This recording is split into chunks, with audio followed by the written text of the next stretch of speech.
Hi everyone, this is Taryn from W5 Physio. This is the second video in my trilogy on menopause and strength exercise. So today I'm going to be showing you my 3 best lower limb strengthening exercises. With these exercises, it's really important that you master the exercise and the form of the exercise first before trying any of the progressions or the add-ons to the exercises that I'm going to show you. But these 3 exercises are really great because you can turn them into an all body workout with some real simple variations.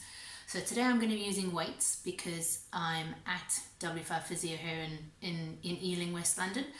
But at home, in my first video I showed you can use cans of food, you can use bottles of pickles, or you can even use bottles of water or bottles of wine, which I showed you in the first video. So you really don't need to go out and buy weights. All you need is some sort of weight to be lifting that's more than just your body weight, because that really helps the muscles to strengthen. So the first exercise I'm going to show you is a squat.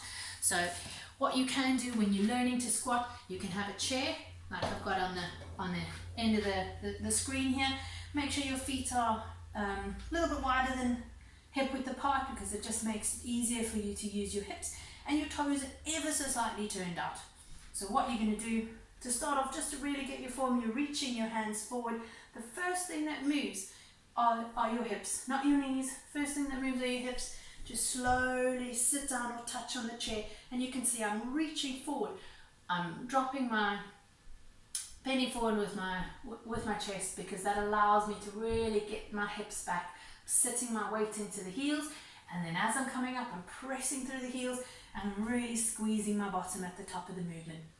So to first get the idea, no weights, really focus on the hands, because that keeps the chest up, so you're really pushing back with the bottom and reaching forward with the hands. So let's show you a couple. 1, and squeeze. 2. Once you've got this idea, then you can add some weights. Alright, so by adding the weights, you can start off just by holding the weights in your hands, and you're slowly sitting down. So you're keeping them up, that helps you to keep your chest up. And once you've got that idea, so I'm just holding 2 kg weights. Once you're happy with that, then to make it an all body workout, you can add, I'll show you from the front, you can add using your arms. So you can do part of a shoulder press, which is part of one of the exercises I gave you in the arm strengthening video. You can push up, and then if you want to add a little bit of your abs, what you can do is you're sitting down, and as you come up, you can bring an elbow to the knee.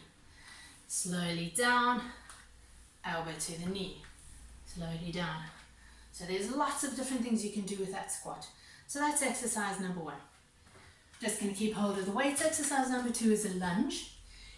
If you have space at home, you can do a walking lunge. So first thing with the lunge, what's really important is keeping that chest up, not hunching forward as you go.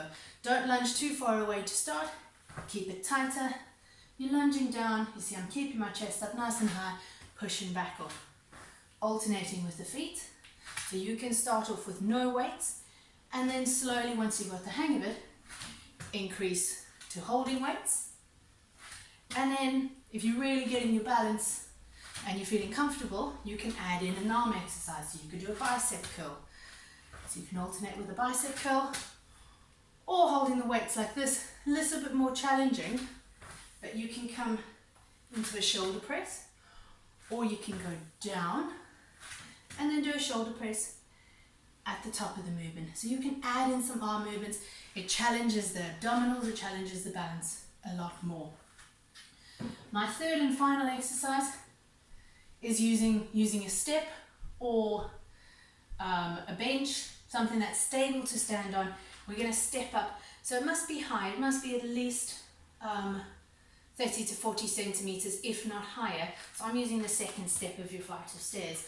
So I'm going to step up, leave the leg on the step, and I'm stepping up, and that really gets you using these muscles through the back of the leg. Really important in protecting the lower back to have nice strong hips. So I'm just stepping up the step, and I'm putting the foot down to start, just to help with balance. and then stepping down, leaving that foot on the step, standing up. So once you've got the hang of that, you can add a weight, 1 or 2 hands if you're feeling like you've got enough balance. Otherwise, you've got 1 hand to be able to hold onto the rail. So as you're pressing up, another option that you could do, hopefully you can see me, is you're driving that knee up. So let me show you over here. As you're stepping up, you're driving that knee up, so it really intensifies the contraction. And we all climb stairs a lot during the day if you've got stairs at home, so it's a really, really great exercise, carrying things up the stairs. It's a weight, you're lifting more than your body weight. Really, really great exercise and simple to do. You don't even need any props. You can carry a bag of shopping, your child, anything. The last thing that you can do is you can add an arm movement. So as you step up the step, you won't see me now, as you step up the step, you can lift the arm up. Challenges the balance, challenges the abdominals, so it's a great all body workout. So there's 3 exercises for you. Upper body, you don't have to do all 3. You can take 2 of the 3, you can take 1 of the 3, especially if you're doing some of the upper body exercises and some of the core exercises, which will be in my next video. So yeah, give us a like if you're enjoying this, and please put any comments below.